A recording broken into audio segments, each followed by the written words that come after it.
If I had stayed on the bus, perhaps the man who reeked of gin, who had looked at me sideways once too often, had become aware of my predicament. How many stories do we hear about young girls who find themselves in the wrong part of town and are never found again? I could have become another statistic, but instead, I was safe, riding shotgun with my dad, stopping by our local supermarket to pick up groceries on our way home.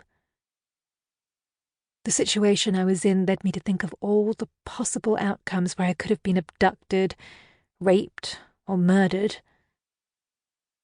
At times, the scenarios I pictured were so graphic they left me wondering whether perhaps there is another version of me somewhere that has lived it. Maybe we slip in and out of alternate worlds through our minds and our imaginations, picking up scar tissue from other dimensions. My recollection of the night I told that lie is just as vivid as if it were yesterday. I remember how the words tumbled from my mouth, my mind unsure of how the story was being formed, like a spider that spins its first web without any comprehension of where the ability was acquired. I can recall the looks on the faces of my two best friends, their eyes wide with horror and disgust. "I saw them through the window," I said earnestly, "when I was collecting for the Red Cross." I was known to be an honest person, and unless it was completely outrageous, my word was as good as any.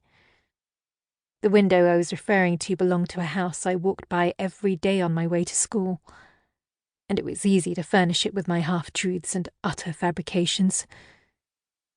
Shortly after the establishment of the lie, a fight broke out between me and Candela, who cried tears of disbelief and wanted to confront the protagonist of my carefully crafted narrative. Realizing this would implicate me, I did my best to dissuade her from doing so, a decision I now deeply regret. Indeed, if the lie had been kept contained among the three of us, it would have ended there. If it were to come up in conversation years later, I would have admitted it was purely fictional and that I had no idea what drove me to create such a story. However, without our knowledge, Eve, Candela's kid sister, had her ear pressed against the other side of the door, and she later relayed our conversation to Candela's mother.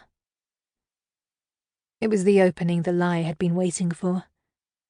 Through this channel it slipped beyond my reach and spread through our small town of 3 Oaks, like wildfire.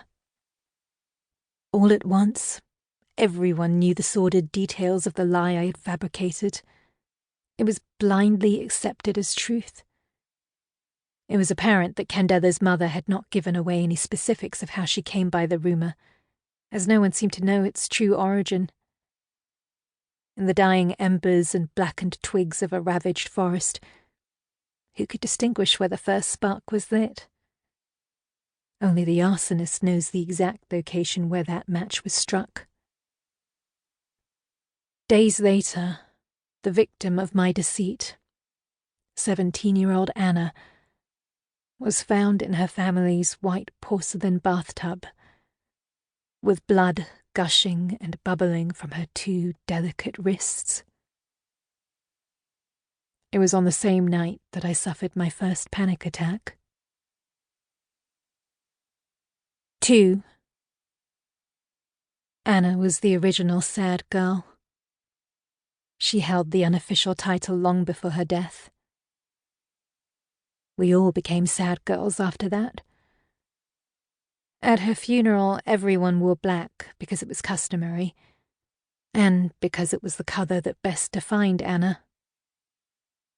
We learned in art class that technically black is not a colour but rather the absence of it.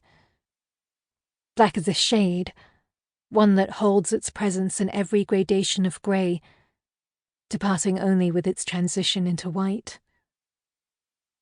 I've always thought of white as a clean slate, an unwritten page, a snow-covered field or a wedding dress.